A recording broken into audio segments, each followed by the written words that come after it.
RMN. Ang musunod nga programa ining mabati usa ka binayran. Ang mga pulong ug una-una nga pagaluwatan sa nagdumala nini iya lamang ug walay labot ang mga kawani ug nagdumala ning sibihan RMN Iligan. Mga kasama, may buntag may adong Martes sa kanyang tanan, Enero 27, 2015, live gikan din sa Armin News Center. Mayong buntag sa 44 ka mga barangay ning Dakbayan sa Iligan. Welcome sa itong programa nga Kasayuran sa Power Source. Kutob ta sa alas 8:30 sa buntag. Sulod sa itong 30 minutos nga programa kauban si Divina Suson. Maayong buntag mga higala. Tama na dayon. May buntag sa ato ang mga suking tigpaminaw atong mga kaigsunan diha sa Barangay Kiwalan ug mga kasikbit nga dapit katang ulon ka barangay nga kining kaning unsa ni siya. Ulon ka mga barangay nga directly ug indirectly apektado sa tukuron unya sa giplanuhan tabi ay sa giplanuhan nga itukod nga kining coal plus biomass power plant ug mayong sa tagmaayong buntag sa atong mga suki sa atong mga kaigsuonang mga mananagat nga usual kasagara sa ilahan na adinhing mga barangay nagapuyo tungod kay along sa ni coastal areas man ni kasagara ning mga kaning unom ka mga barangay nga atong naisgutan kaning Kiwalan, Dalipuga, Akmak, Santa Filomena dayon sa kadenta dito sa Bunawan, Bunbunon, dayon. Ug may sa tagmayong buntag sa ato ang mga suking tigpaminaw sa mga sikbit nga dapit sa Misamis Oriental, Misamis Occidental, lalawigan sa Lanao del Norte, dito dapit sa Usamis maayong buntag sa inyong tanan. Hinaut-on ta nga maguban-uban inyo haming ubanan hangtod sa pagtapos ning atong programa aron napaabot ninyo din hisab kanamo ang inyong mga pangutana ug mga concern, mga kabalaka, kabahin sa plano pa lang wala pa nagsugod plano nga tukuron nga kining coal plus biomass power plant. Okay, so ato pod i-greet ato ang mga listeners always na sa naka-monitor din ha sa may Mantikal, especially sa Purok 16 inyo ba ni? Dili 18 ang Purok 16 pero batasan ng 16 dili. Kaya ang tapan sa 18, 7 og size. Okay, so inanan na ron. Yan ambak-ambak. Okay, ito na kayo nagbuak-buak manggod. Okay. So sa Purok 16. Dili kay para lang sa ato ang mga listeners nga no manggod nga wala nagitapat og 17 og 18 nga tapan man gyud na siya. Kay kwan lagi gibuak-buak na pan.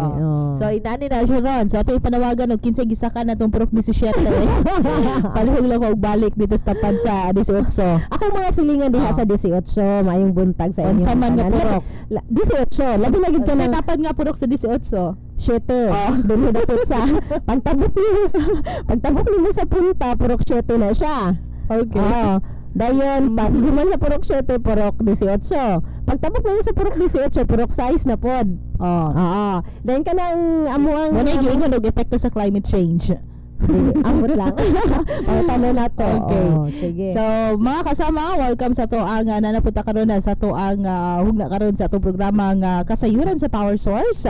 Kutob ta sa alas 8:30 kaban si Divina Suson. Atong text line at sa mga maingon sila nga oy smart naman ko. Mga smart subscribers ug mga talk and text 0920-325-8198 na ay nag-text ganina sa iyo pa kay magpag-greet daw kuno siya sa ihang mama o kang NN o advance happy birthday daw kang Daniel. Naa daw sila karon sa Bayanihan Village siguro ni din sa Santa Elena. Okay, so ato ang alang sa atong mga TM Globe subscribers na mo text off. Nabuhi na. Inuslan. Okay, sige go. sa ato ang TM Globe subscribers pwede mo text sa 090679506114 og sa ato ang hotline number sa 221-2690 o 221-6070. Kata ba nag-text ako ang personal nga number. I'm so sorry kay di na to siya available. Naguna-una na to siya. Naguna-una og kuan kanang pang Valentine's. By the way, katong naay mi paabot sa ilang concern, labi na gid katong mga social media fanatics o mga social media users. Nangutana sila kung doon na ba daw Facebook page ang Power Source Philippines Energy Incorporated. Sa pagkakaroon wala pa, pero nanawagan ta, naminaw man karon. Naminaw man karon ang mga taga Power Source, mga community relations sa Power Source, si Richelle, si Amor, ug si Merlin. Basig higayon na makahimo mo og kuan kanang Facebook page daw kuno sa Power Source kay para daw kuno do na manggoy uban nga mas accessible sa ilaha ang internet. So mas nindot po ako no, suggestion lang, which I also think maayo siya nga maayo siya nga suggestion. Okay, so padayon ta sa to ang programa mga kasama kagahapon, atong gisgutan ang resolution of no objection nga giaprubahan sa sangguniang panlungsod. Atong naisgutan nga nakit-an sa mga sakop sa konseho nga aduna nay kapin kun kulang 25 ka mga coal-fired power plant nga existing o nag-operate na karon dinhi sa nasod sa Pilipinas. Kini nga mga planta nga adunay approval gikan sa mga nasudnong ahensya sama sa Department of Environment and Natural Resources o DENR, Department of Energy o DOE, Department of Science and Technology or DOST ug uban pang mga nasudnong ahensya no nga adunay kalambigitan niini nga plano nga pagatukurong coal plus biomass power plant sulod sa Lafarge nga anaan butang sa barangay Kiwalan dinhi sa Iligan. Or mga ahensya nga maoy muhatag sa mga permits o mga clearances nga gikinahanglan aron makasugod na sa una sa tanan aron makasugod na sa pag-construct ug makasugod na sa pag-operate ang maong planta. Og nahisgutan usab nato kagahapon nga gitan-aw sa mga sakop sa konseho nga ang proposed power plant sulod sa Lafarge usa lamang kini sa mga planta sa kuryente nga ubos o gamay ra ang himuon nga kuryente tungod kay 20 megawatts lang man kung ikumpara kini sa uban kanang uban nga coal-fired power plant. Hundreds or thousands of megawatts ang ilahang gi-generate or gi-produce. Therefore, mingon ang sangguniang panglungsod walay rason kung anong dili nimo hatag sa resolution of no objection. Tungod kay gamay ra man dai kaayo, something like that. Gawas pa niini una na usab gipanglantaw sa DOE at puning nahisgutan nga doon na projection ang Department of Energy nga sa sunod umaabot ng mga katuigan hangtod 2018 matud pa padayon na makasinati ang Mindanao lakip na nato dinhi sa Iligan og kakulangon sa supply sa kuryente. Okay. So hinungdan nga pinagi sa to ang programa Divina no, we are very much welcome sa tanan nga inyuhang gusto nga ipaabot ang mga concerned mga pangutana aron nga mahisgutan nato dinhi sa tong programa. So mamahimo kining actually mamahimo kining katong brownouts o katong brownouts atong brownouts nga naisgutan mamahimo kini nga posibilidad sa pagkasara sa nagpabilin karon nga mga industries or industriya o mga commercial establishments sa Iligan. Lakip na niini ang pagkasidati nato sa atong mga panimalay o brownout. So another thing kita na usab sa sangguniang panlungsod kun SP ang mga resulta no sa sunod-sunod nga o sunod-sunod og ubay-ubay nga mga public hearings nga gipahigayon sa SP isip ilang or mao man kini ilang trabaho function nila. So adunay gipahigayon nga pagbisita alang sa usa ka benchmarking ngadto sa planta sa laing coal-fired power plant nga stayag sa Villanueva, Misamis Oriental og pipila ka mga sakop sa atong konseho ang mikuyog sa mga benchmarking. Ug gani aduna po mga nakakuyog usab ato uban nga mga non-government organizations ug ubang mga organisasyon nga adunay pakabana. Nagpadayon ang supak sila sa katukuran. Okay. Itakuyog sila actually ha atong klarohon katong benchmarking sa stayan. Dili lang to mga opisyal sa syudad o mga trabahante sa mga opisyal but gidala usab ang mga sakop sa media. Mga media o mga sakop mga miyembro sa NGO kanang mga ana sa NGO nga kana bitang padayong kana bitang lantaran nga nagpadayag sa ilang pagsupak. Gitakuyog sab aron nga makakita og kung adunay mga pangutana mga concern ma-address nila dito mismo gyud sa stayag. No, so kini aron sila usab ang personal nga makakita sa operasyon ug kahimtang sa usa ka dapit nga adunay coal-fired power plant ug kung unsay mga kasinatian usab labi na sa katawhan nga naa dito sa duol nga area dito sa stayag. Guys pa ni Chris nagtuo magud or kanang kabalo magud ang SP nga bisan pag mohatag sila sa ilahang or moaproba sila sa kaning resolution of no objection ug makit-an nila sa ngadto-ngadto na nga pag-operate ko in kaso mag-operate na sa ngadto-ngadto nga makit-an nila nga ang power source adunay mga nalapas nga mga environmental laws o mga environmental standards, doon na ni sila katungod to revoke the permit nga ilahang gihatag ngadto sa power source. Busa mingon ang power source, ang SP nga sige ihatag namo ni. Pero mo lagi to doon na puy daghan nga mga kondisyon og katong mga kondisyon ato ana siyang hisgutan most probably ug mga adlaw o sa maabot nga mga adlaw. Okay, so niato pong nakalabay nga semana atong gipanikamutan nga madala nato dinhi sa ato nga programa si City Councilor Attorney Marlene Yang, ang Committee Chairman on Environment sa Sangguniang Panlungsod dinhi sa Iligan, kini aron atong madungog usab personal gikan gyud sa iha nga ang mga rason sa pag-aproba sa resolution of no objection apan tungod sa usa ka mahinungdanon dili pa nato makauban si Councilor Yang. So hinuon nakakuha kita og kopya sa privilege speech ni City Councilor Attorney Yang niadtong higayon nga nagbutar sila aron sa pag-aproba sa nasangpit nga resolution. So ato aning himay-himayon ang kaning privilege speech ni Konsehal Marlene Yang nganong iya man kung gi-explain kung nganong mobutang siya og yes to the approval of the resolution of no objection ko. Ato ni paningkamutan nga mahuman ni karon og dili ni human atong tiwason ugma.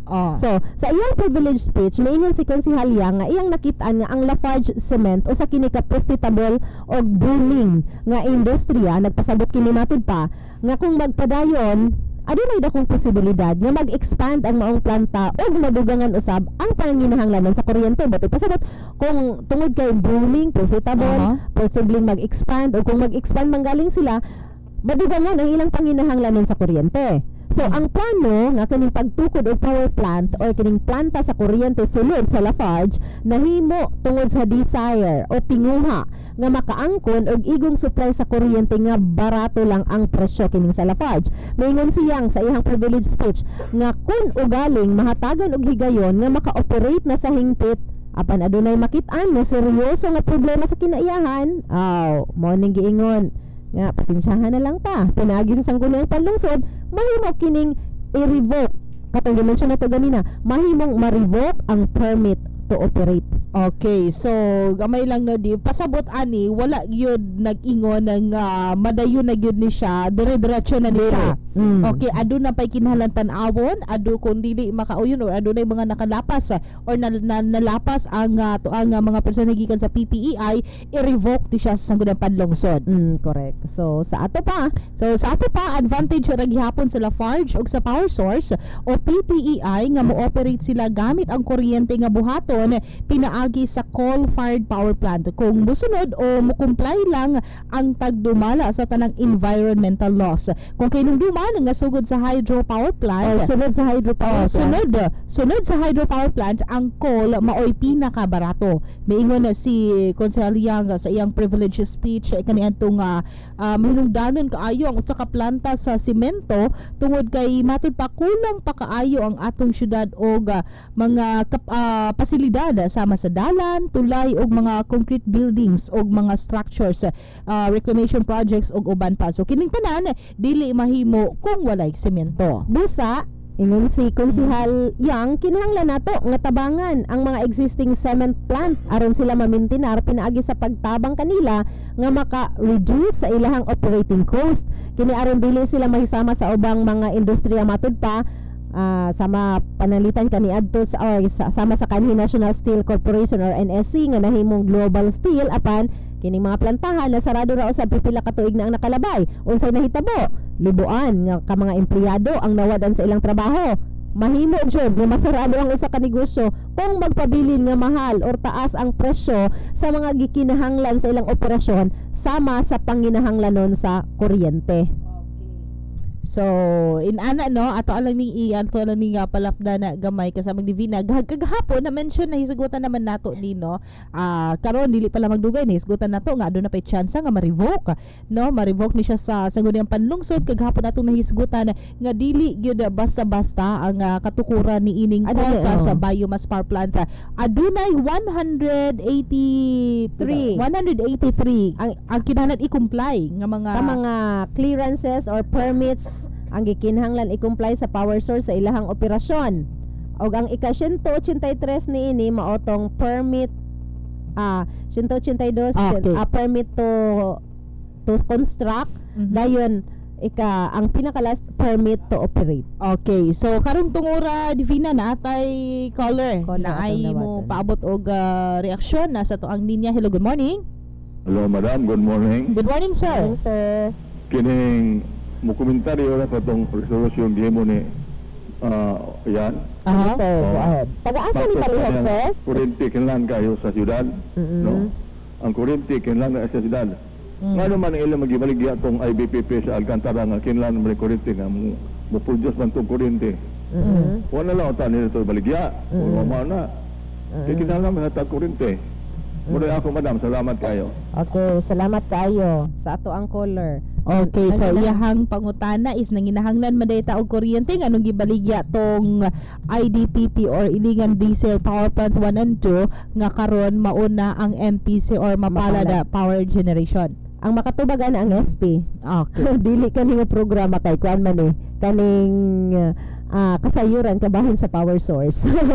Sige, naaman siguro nangot naminaw karon. Pero although kabalumantag sa ilahang rason, nabalik-balik naman na sa makadaghan kayo nga higayon, no? Sa panahon pa ni kanhi Mayor Lawrence Cruz, nahatag na nila ilang mga rason nganong ibaligya, balik-balik na sa bisan asa nga mga forum tubag sa SP nganong ibaligya, dili na lang nato ibalik tungod kay una kabalo ko nga katong caller nato nakadungog na siya sa mga rason. Oo. Sige, salamat kayo. Mo dawat pa ta og dugang mga reaction, comments, mga pangutana ato ang text line sa Smart or TNT or Talk and Text 0920-325-8198. Okay, ug sa ato alang sa ato ang TM Globe subscribers, pwede mo text or mo tawag sa ato ang cellphone number sa 0906-79-50614. Og sa ato ang hotline, Sa ato ang hotline number is 221-6070 or 221-2690. alas 8:32 na dinhi sa tong panag-uban sa programa nga naghatag og kasayuran kabahin sa power nga pinaagi usab sa programa nga iya sa Power Source of Philippines Energy Incorporated. Katong mga kagabiin ako'y nadawat nga text message miingon nangutana gihapon kabahin sa employment kung asa daw siya mga apply as sa ato anang gihisgutan dinhi ato alang i-announce dinhi nining atong programa kung magsugod na sa pagdawat og application.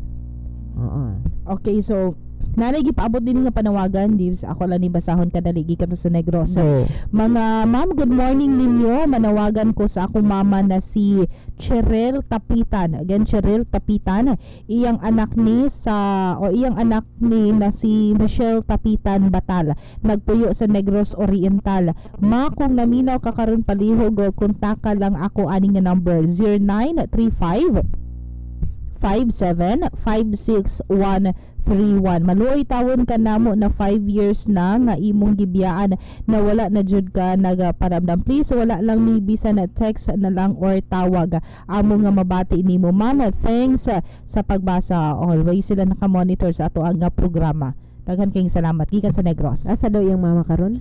Na wala siya kabalo gahapaingon, so okay. pinagi sa to ang programa naglaong nga makita nila ilahang inahan, no, basin niya narato din sa Iligan. Okay, padayon ta. Gamay na lang ato ang oras pero ni adtong adlaw Domingo dunay gipahigayon nga IEC or Information Education and Communication Campaign sa atong mga sa mga taga kaning Power Source or PPEI diha sa Barangay Akmak. Sa ato anang gi-mention dinhi nga ang kanang IEC ug uban pa nga mga kining forum, public hearings kabahin niini nga hisgutanan usa ni siya sa pipila usali siya sa daghan nga mga requirements nga kinahanglan buhaton sa usa ka kumpanya kung mutukod og ingon niini nga negosyo sa usa ka dapit. Okay. So na text suggestion ni siya gikan sa 873. Good ma'am, good morning. Ipabutar ang katawhan kung okay sila ana nga planta para walay gubot bisaga sa radio Dex IC or text gikan ni siya sa Kiwalan. Sige, okay, asa man nato sila ipabuta. Asa man ta mag-eleksyon. Usa ibot niya ipasabot ipabutar pangutan. Actually, ma'am or sir, actually sa texter mao nang dunay tay ipahigayon, mao nang dunay gipahigayon nga mga IEC kaning information education campaign, dunay mga public forum kabahin ani. Naka-apil ba ka atong kuan katong gipahigayon nga wait lang ha. Dito sa Kiwalan dito sa Kiwalan adunay gipahigayon public scooping. Public scooping naka-attend ba ka ato? Mao to siya mga dito to siya kaning mga ingon ani nga forum dinha madunggan ang inyong mga sentimiento. Tungod kay ang mo attend man gud ana gawa sa IEC kanang public scoping o kanang mga public consultation na amang gud dinha ang DNR na dinha ang EMB kaning mga ahensya sa gobyerno nga maminaw sad sa mga sentimiento, mga pangutan ng mga concern sa publiko, labi na gyud sa mga lumulupyo. Dayon giingon pud gani nato to kagahapon nga kung doon na pud mo mga concern gawas sa paggawas ana dinhi sa ato sa atong programa sa radyo ug sa uban pa nga mga forum, mas maayo nga isulat ka na siya og ipadala directly ngadto sa hintungdan nga ahensya sama sa DNR, EMB ug uban pa DOE kay sila man gud ang mohatag sa kuan sa clearance ug sa permit. Dili man kami. Dili ko na siya basta-basta nga ihatag sa ilaha nga mga clearances. Correct. Dili na siya basta-basta nga ingon ay pagtuon. Correct. Oo. Dili nakainan mo sa Cagayan de Oro na atoy usa ka power plant nga itukod unta nga wala madayon tungod kay mao ba to siya? Tungod kay dunay mga pagsupak, dunay mga kuan jud. Dunay jud mga kanang kusganon nga mga nga pag disagree sa maong plano. So ingon ana lang siguro. Anyway, dili man pud siguro na matulog ang mga hintungdang ahensya o kung adunay mga tao nga or grupo sa mga tao nga magpakabana nga dili gyud sila gusto or supak sila sa katukuran sa maong planta tungod kay adunay siguro sila nakita nga dili gyud maayo. Ang atoa lang dinhi nga sa side sa kuan sa side sa PPEI ug sa kining halimbawa sa SP o base sa mga studies nga ato ang nakuha, ato ang na-research, mao ni siya atong giplastar, atong gihatag ninyo, atong gipapaminaw sa inyo ha. Kay kanimang punta lang atong giyayo din gipaminaw sad ni sa SP, gipaminaw ni sa kagamhanang lokal, gipaminaw ni sa mga hintungdang ahensya og uban pa. Sigurado pud nga kana pud yung mga concerns paminahon pud na nila. Okay, so na-text din gikan sa 199 gapaminaw mi diri sa Dex IC sa Pantawragat. Greet lang ko og good morning diha ni Papa Samson pairat sa PSD Motorpool og sa akong mama Corita pairat sa Barangay Kabaksanan nga labaw pod sila nga naminaw og sa akong honey Daisy nga naga-bed rest kay gasakita diha sa Nawan Miss Or.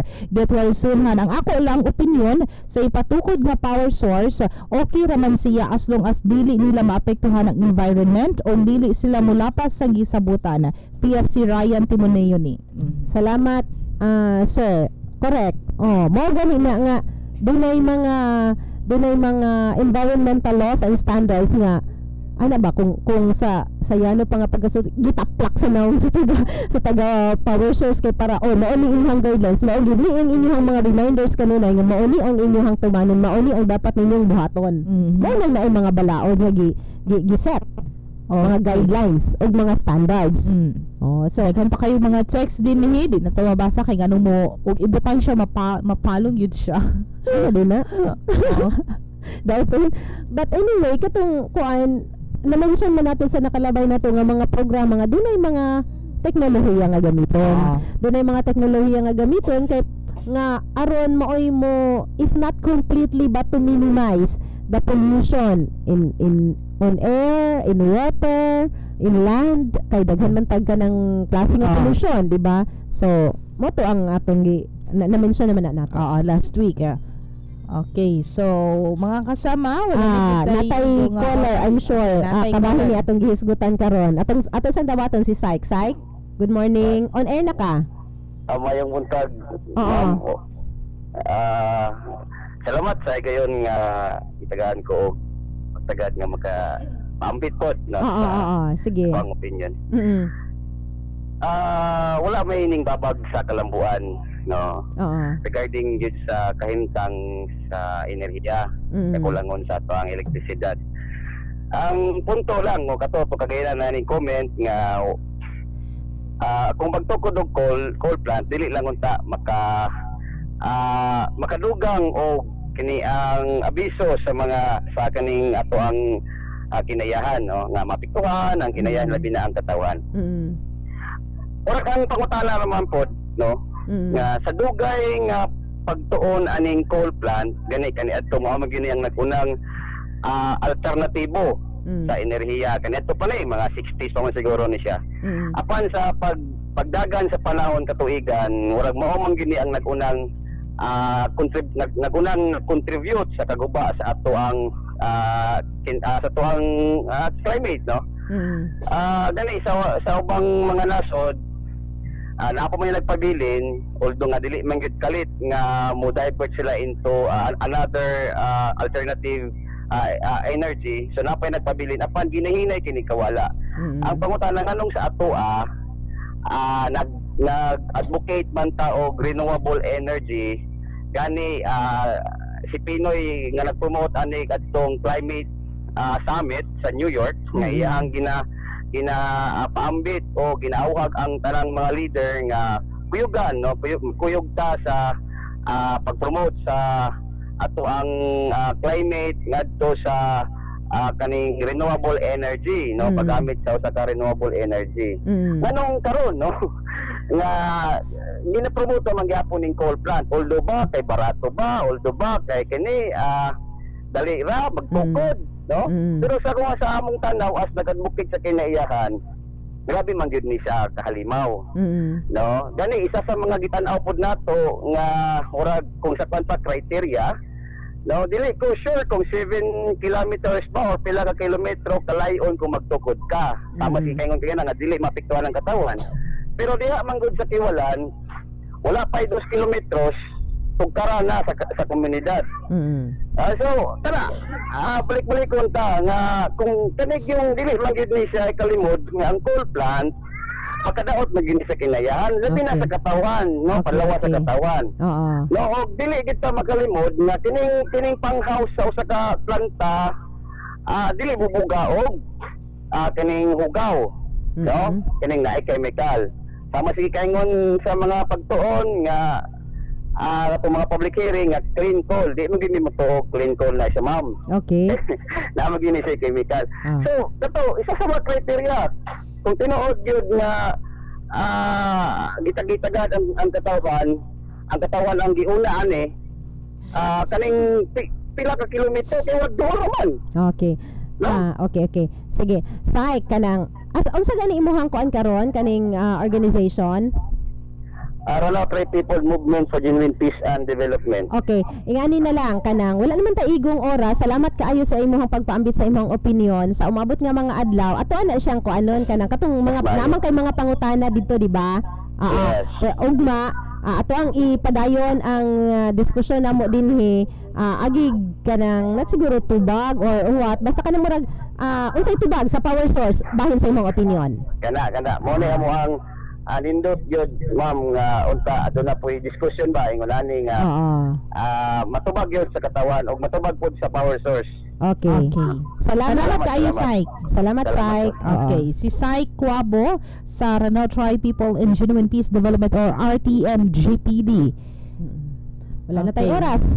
So, ipadayon na ito ni Ugma ato ang diskusyon sa samang oras din gyapon sa amin DXI sa iligan alas 8 ngadto sa alas 8:30 sulod sa 30 minutos nato nga programa.